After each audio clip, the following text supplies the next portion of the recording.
Not real.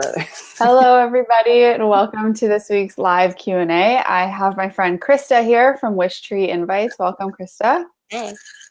And Krista is going to be walking us through kind of all the basics of what goes into being a stationery designer and invite designer and what goes into an invite suite and all the different moving parts, which can be really overwhelming. So for anybody who's watching and maybe wants to become a stationery designer, this will be helpful, but it's also just helpful to know as somebody who does hand lettering and needs to understand the invite suite and all of that world. So it's going to be kind of twofold this time. But before we jump into all of that, Krista, can you just let everybody know who you are, what you do, and maybe how we know each other? Sure. Okay, so I'm Krista Murphy. I own Wish Tree Invitations and Design. I started about 9 years, I think, 9 years ago now with a friend of mine. And when she decided to leave the team, I took over and kind of developed from there a more luxury brand, I guess. And Becca and I have met through, I think, Rising Tide, where we became friends. Because from afar, I was like, okay, you are like the queen bee, and I thought you were amazing. And so now through Rising Tide, thankfully, we are friends, and I think we've worked on a couple of projects together, which helps too. Yeah, so Krista does invites and they're beautiful, obviously. But every time we get into talking about all of this, I realize how many moving parts there are and how many different things that can go into an invite suite. So I think it's going to be really helpful for people to understand all of that. And then we'll also touch on how you might work with a calligrapher or a hand letterer, which is helpful for people. And I also want to talk a little bit about how you find and source all of these things, because I know that anybody who is thinking about doing this maybe might get bogged down by trying to find the actual paper and work with a printer and all of those things. So we'll get into that. But I think we should just jump right into what is in your standard invite suite. So if someone comes to you, like what the most common thing is that a bride, it's usually a bride, right? Yeah. Very oddly, we'll get like the guy or the mom. But, yeah. So what the most common suite elements would be. So if you could walk us through what your most common one is and what all of those pieces are and kind of what's on each of those pieces, I think that'd be helpful. Sure. Okay. So the standard would be your invite, your RSVP, and the envelope or envelopes. So an example would be a 5x7, which is an A7. This is kind of the standard across the board. Anywhere you kind of look, everyone's doing 5x7. We used to offer a wide range of sizes, but we found that 5x7 was garnered the most interest anyways. And so we've got the invite, which you would typically have your bride and groom's name, bride and bride, groom and groom, whomever, with parents' names, the date, location. Some people include their website. This one does not. Any design, whatever you want. This is what the guests are going to throw up on their fridge and keep. Okay. Then you've got another size, which you can always do square. And that's become standard with at least Canada Post, where it counts as one stamp. It used to be 2 stamps if you did it. But now it's 1 stamp, the same as the 5x7. So we offer square, either 5x5 or 6x6. And then from there, you can do your RSVP, which would be the card that gets mailed back. Or you can do an online. A lot of brides are doing online mail back. Like they'll have websites or they'll have emails, and it just keeps everything together. You don't have to pay for an extra stamp. For this case, we did a postcard. So these guys were able to put on their RSVP the date you need them back. Always give yourself, I would say, 6 weeks if you can. That allows you to then harass them, the stragglers who have not sent it in, and then give your numbers and everything to your suppliers before the wedding. Same with Stationery, same with us, so that we can get the seating chart and everything ready. You want to have ample time to do that. You're going to have, made it, going to make it, can't make it, the names of the people coming, who dietary restrictions may be an option you want to include, or meal choices if they have it. And then some people will actually throw in like a song request, or do you need a shuttle, or things like that. So all the information you need from your guests, throw it on there. Or just do the online send it in that way. And these guys as well on the back, we did on the back of the invite, because all they were doing was just go to our website, RSVP. So there's kind of ways to, you can throw an RSVP any way you want. There's different sizes. There's the A2, which is my standard. And that's just, it gives peace of mind knowing that that's going to arrive back to you in the mail. A1s, which are slightly smaller, are just under what the Canada Post asks for, which is why we don't use it. But some people have and use them and have no issues with it coming back. I just want to ensure that our clients get them back. So the post office would actually penalize you for having too small of a piece? could get lost. Oh, interesting. I would have always thought that they would have preferred smaller than bigger, but I guess not. There's limitations. There's max and minimums, and most of them will come back. I'm sure they just hand source it, but my fear is that, like, you're not getting them back, and you're like, okay. Interesting. Yeah, so it could very well just get lost. Same with, just as far as post goes, wax seals on the outside of envelopes. Big no-no, because they'll melt, they'll stick. You'll get things attached to your mail. You won't even get your mail. And so you'd have to do like an outer envelope if you want to ever do the wax seal on an envelope. So that was something I learned. Yeah. Interesting.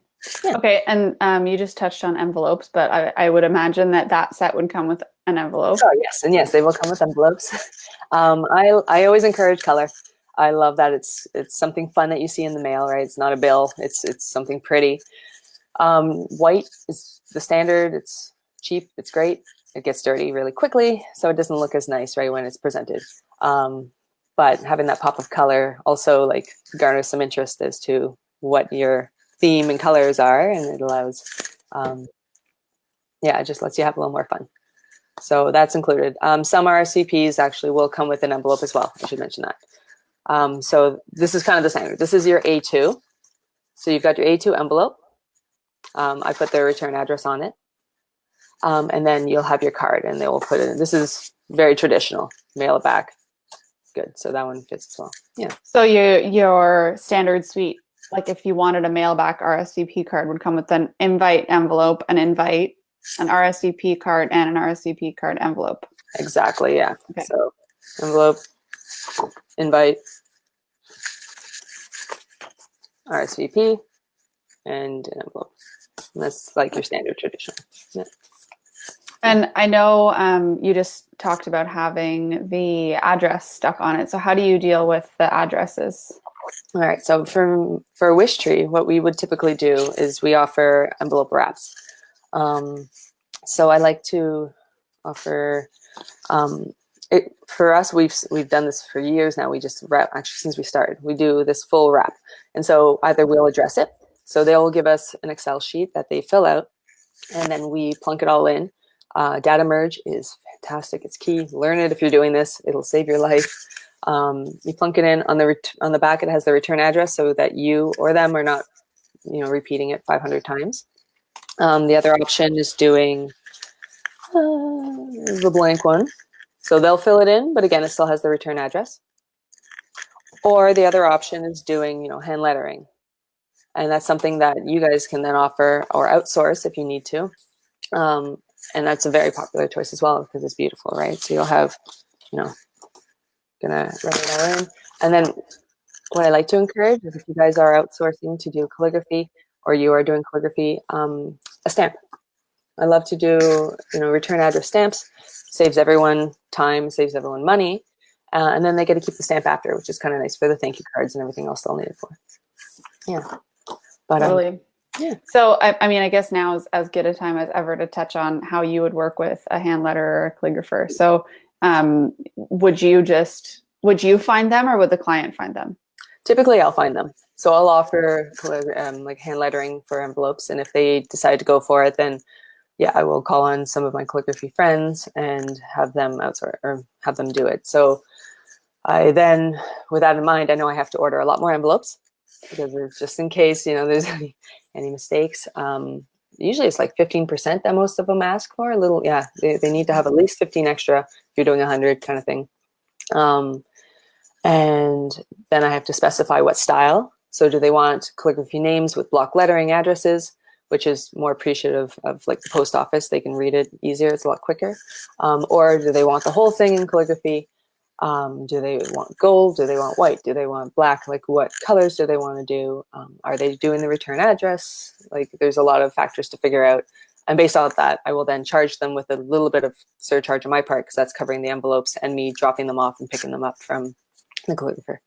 And then, yeah, I usually give them the same Excel sheet that they can fill out, and then I send it to you guys. So for anybody listening, it's a good idea to make friends with somebody like Krista who will get you some work. I mean, please come to me. I love options. Yeah. So, okay. Well, that's interesting. So, and if the bride like had a calligrapher, a letter that they wanted to use, you would just hand it over and kind of, have you had people ask you for specific envelope papers and stuff like that because of their calligraphers? No, I haven't actually. It's probably because, well, most brides wouldn't know, right? Yeah. Yeah. They would not know. And so I'm sure a friend of mine has like lost sleep over a few of the envelopes I've given her, and I'm sorry, I didn't know, right? And this is what they chose. But you made it work, which is great. It's Yeah. very grateful. You guys are magical. Yeah, you can make it work. It's just sometimes you undercharge and then you get the envelopes and you're like, okay, I can't do what I was planning on doing. Mm-hmm. Yeah. She has me test them now. Yeah. Yeah. Before. Yeah. So we're going to talk about where you get or how you source your envelopes. But before that, I wanted to touch a little bit more on, so, okay, we did the basic package, but what are some other pieces that people generally would ask for if they were going to go above and beyond the regular package? Lots of things. Okay. So we have, I'm going to pull out some samples. We have a lot of options. So here's kind of like this is almost still basic because it's digital printing. Okay, so it's printed just CMYK, no fancy printing or whatever. We've added a ribbon, so that can be an added cost. And then what I did is I have it mapped on the back, so I pull it out. She's not going to let me do. And these guys went for a map card. Okay, so map is a whole separate beast. I love designing maps. I hand do every one. But again, you can outsource. I think there's apps now that you can do as well and plunk it in. It's nicer than Google Maps, obviously, and it's more just, it's not completely accurate. If someone's following this versus their GPS, I don't want to be liable, but it's just pretty, right? And then on the back, they'll do accommodations. So these guys did their hotels, right? And so throws the accommodations on. Same with this one. These guys did they did a map. I always have the icons. And in the back, it has their accommodations, any websites, anything that they need to know will be put on there. So your info card, accommodations, same thing. And size-wise, that would just have to be anywhere smaller than the invite? Yeah, so size-wise, you could do it the same size as your invite. You can do it on the back of your invite if you wanted to. Or, for example, here's the invite. It's the width of it, but it's shorter. So we've got our map, and then we've got everything on the back. So these guys did the RSVP online and then introduced their hotels as well as like shuttle info. So it's all there in one piece, but it's the width of the invite. So as long as, same width, same size or smaller. There's no limitations or anything that's right or wrong. You can do whatever, which is nice. Okay.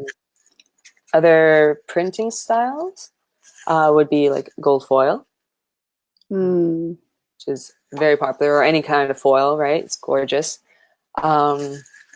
We've got letterpress. This is a belly band. So this keeps everything together instead of doing ribbon. It's always kind of nice, and then I can print on it. But these guys actually did, I don't know if you can tell. So it's like letterpress, but it's also digital printing. So everything in color is just printed flat. And then we, like embossed, we did the letterpress on their names and everything, like the whole middle, which I thought was really, really cool, right? And I also cut costs. So it's hard to see in the video. So for anybody who doesn't know what letterpress is, can you explain what that is? Letterpress is like embossing. So you're going to have a real nice cotton paper, and then it's like you can feel it, right? It's lowered. It's been pressed in. What's the opposite of that when it's raised? I don't do it often. There's like thermo. Oh, that's raised. It would be. I can never remember what it's called. How can I? I'm drawing a blank. Okay, that's fine. All right. Yeah, but it'll come to me by the end. Like that. Yeah, sorry. Because I feel like that's really expensive to do. Yes. Yeah. So letterpress, the raised one, foil, everything definitely adds on the cost because you're buying plates.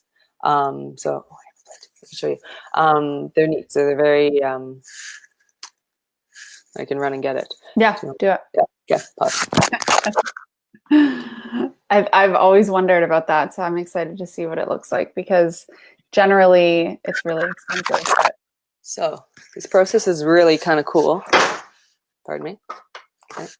And it's like it's a plate. So like it's a die, right? So they've like lasered into like a metal piece of paper or a piece of metal, and then they've got these machines that just like stamp it constantly, so it flows through and it just goes and it impresses on your paper. So this is a foil, but letterpress is similar in a sense. I think they use like a plastic die or whatever. It's really neat too. But again, it's just you're paying per plate. So if you are doing multiple colors, it's per plate. And then it's the impressions that they do after that. Yeah. interesting. Yeah. It's neat how they do it. Yeah. Yeah. Other things. Oh, like wax seals, maybe. Wax seals are very popular. I love them. So here's an example of a wax seal. So what we do then is we usually include a monogram, right? So we're going to design this monogram, the logo, the initials, whatever they choose. It's designed, and then we'll place it into the wax seals. And wax seals can be any color you like. I get pre-made ones. Typically, it's a lot quicker, less messy. And they just come like this with like a backing on like a sticker backing. You stick and peel, and it's most cost effective, I find, instead of me laboring in hand, unless I'm incorporating leaves or something. But yeah, so very fun to do. I love the wax seals. And one more actually is pocket folds. This is like a luxury brand, right? So you've got your big book. These guys went simple in this case, like they just did the RCP with their envelope, fits in. But typically, if you have, you can do a little seal, you can do wax seal on that. You have like your info card, your map card, then you've got like a nice flow of cards going in, which is really kind of cool. That's what I picture as being like the most luxury package you would buy is like you have a pocket fold with like all the different cards, a wax seal, like a ribbon around it. Yeah, all the different pieces. These guys have like back mats, right? So they did glitter back mats, a letterpress, another one, and yeah, there's many options. I feel like I would, if I was going to do that and send it to all my guests, I would be like, don't ever throw this out. Yeah. Forever. Yeah. Oh my gosh. And there's, what was I going to say? Envelope liners. One more. Yeah. See, my husband's never allowed to open envelopes anymore because like, oh my God, it broke my heart. And I'm like, do you know how much that costs? And I was like, yeah. Not cool. So envelope liners are amazing and they look gorgeous. Are they worth it? Probably not, but they are so, so beautiful, right? And for most women who open it, they're just like, it adds that luxury, that elegance, that completeness of, I love it. I don't know. It looks real nice. So yeah. Those are always so beautiful. Yeah. I even, like if I'm going all out for a friend's birthday card or something, I'll like hand make a liner for their card, you know? Yeah, see, you're It's fancy. Yeah, this fancy. So what about things like menus and place cards? I know that generally I'm asked to do things like that, but I imagine people do them digitally too. Yes, all the time. So I encourage it actually because you're going to have your whole invite suite and then you get to the wedding and then nothing matches. So it's nice to bring your theme back through, right? So you're going to have, this is my little sister. So we have her invite, right? And then we did her menu. And I did it like a tent card so that every table had one or two. And this is another cost-effective way of doing it because, you only need one or two per table. So we did her menu. Everyone got to see it. And on the back, she had a kissing menu, like their game, which is kind of cool. Alternatively, you can do, the menu, just an individual menu that goes per plate. Very popular, and I love them too. They look great. This is just 5x7, same size as your invite. And everything just flows on there and it matches again, brings everything in. Then you can do little tags and stuff. And place cards.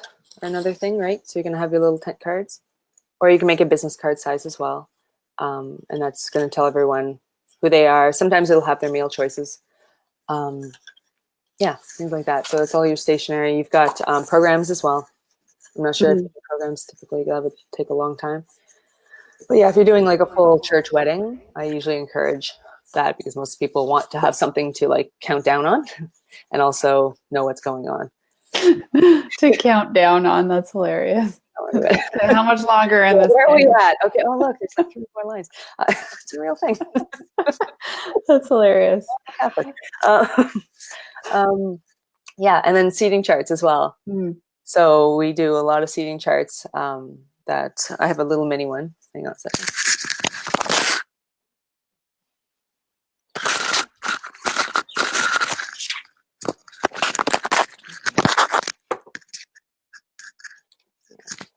So kind of gives you an idea, right? So everything's, it matched her invites and it brought everything in. It's a super mini, but we have big frames that we will use, and then we print out the posters and mount them in.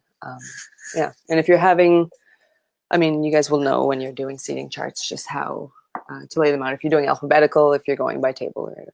But yeah, printing it would save time for sure. Yeah, and I mean, people, I think, always are shocked when they ask a calligrapher for a seating chart price. And I would imagine that people might not order one from you thinking they're going to get it from a calligrapher and then eventually come back to you and say, never mind, I'm going to get it from you. Yep, that happened this year. Like, oh, hi. Yeah, that doesn't surprise me at all. Okay, so you have touched, I think that's pretty much probably all of the different elements and stuff that would go into the suite. Anything they want to include. If you want to throw in a second language as well, that's an option. Front, back, you can make it bilingual. Not as pretty, but it works. Yeah. No, that's smart. I wouldn't have thought of that. Okay, so we've covered all the pieces of it. Now I think what most people would want to know is how the heck do you source all of these papers and all of that stuff? So what do you look for when you're searching online? Like, I mean, I imagine you probably have your suppliers that you have found, but when you were looking for that, how did you find them? Google was a big one. I also started my business before the age of like social media where I could just ask people for opinions and everything. So a lot of it was, just testing people out. The first one that we needed and wanted was a printer. So we needed to find someone that, we trusted, that could turn around quick, that could print on our paper, and that we jived well with. So there was one printer in particular that we love. I've been working with them actually since college, and they're like family. I know I can call them up and be like, I need this tomorrow, and they'll do it. So is it, you said you have to find a printer that can print on your paper. So you source your paper and then you bring it to your printer? Typically, yes. So they have, most printers will have your standard like matte whites. They'll have, sometimes they'll have shimmer, which is like the cost goes up, different types of paper. But I offer the option of doing like a cotton paper or an ivory paper or texture, like there's different papers that I like that my clients may choose. And this is digital printing. So I wanted to make sure that, if I dropped off paper, can you print on it? And thankfully they can. We've had some paper where they're like, it's not working, and I would have to like find a different source. But if it's matte paper, I can be like, here, print it on your paper. If it's my paper, I'll just ship it over to them. So your printer is local? Yes, my printer is local. Yes. And I actually have a couple just in case they close, then I have backup, which is good. But it's customer service to me. Like I pay a little more for sure, but it's quality. I would never print at home. That's not professional. That's not, your printer's never going to do as great of a job as, an actual print shop would do. Same with like quality and everything. So yeah. Not to mention the time it would save you.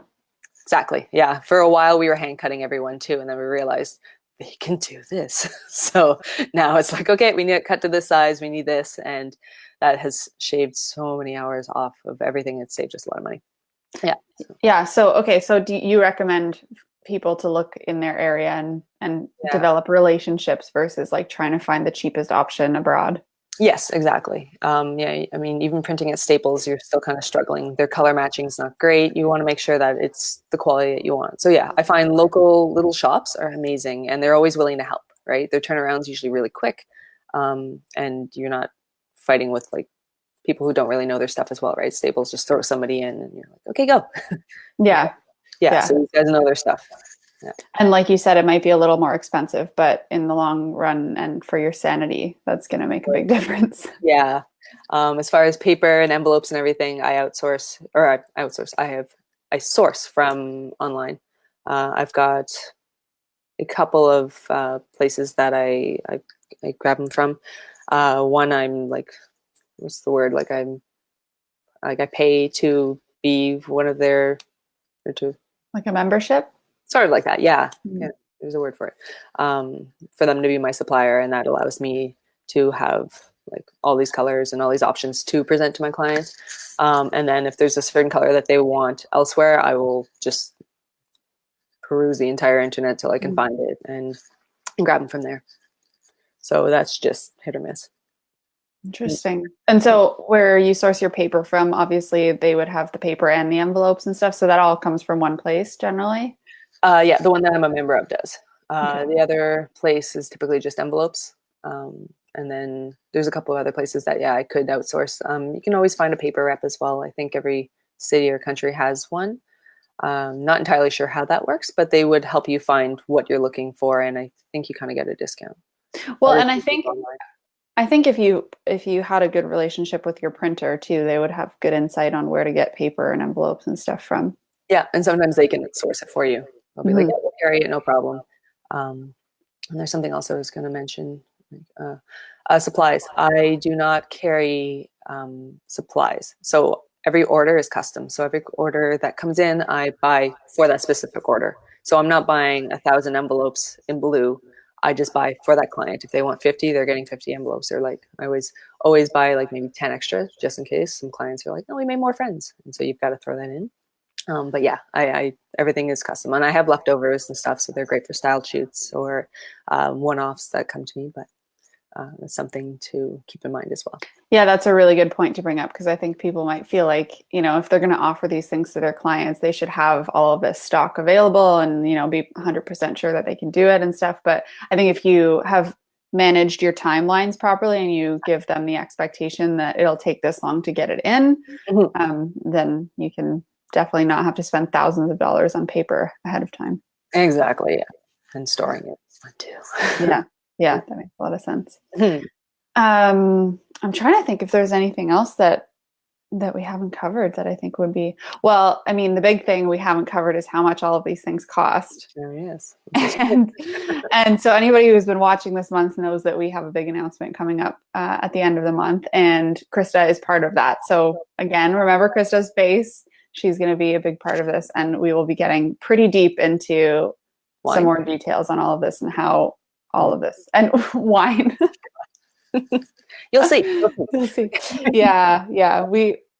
Krista's hinting to it, but we did some filming like last week, and there was wine involved. Oh God, it's just like I'm behind the scenes. There's Bailey's in my coffee right now. I'm kidding. I love it. But yeah, so at the end of the month, when we make this big announcement, Krista is involved, and we'll be talking more about specifically about how much all of these invite suites cost and how to price it. And if you're interested in doing that, I think it'll be a really great resource. But other than that, I think for people who are just dipping their toes in, this is a really good introduction to understand what most clients are looking for and what you should be able to offer if you want to have these as services. So thanks so much, Krista. You're welcome. It's great. And if people want to find you, what's the best place for them to find you? Typically Instagram. Everything in my life is Instagram now. So yeah, Wistery_invites is my handle. And I've got Facebook as well. It's Wistery Invitations, I believe, or you'll find it. No, I think it's just Wistery Invites, all one word. And then my website as well. So wisteryinvites.com. Perfect. Yeah. Awesome. Well, thanks again, Krista. And I'm sure if people have questions, they'll be able to ask you, because Krista is in the Facebook group as well. So shoot them in the comments below if you need some more help. But other than that, I think we're good to let you go for the day. Perfect. All right. Thanks so much. See ya. Bye. Bye.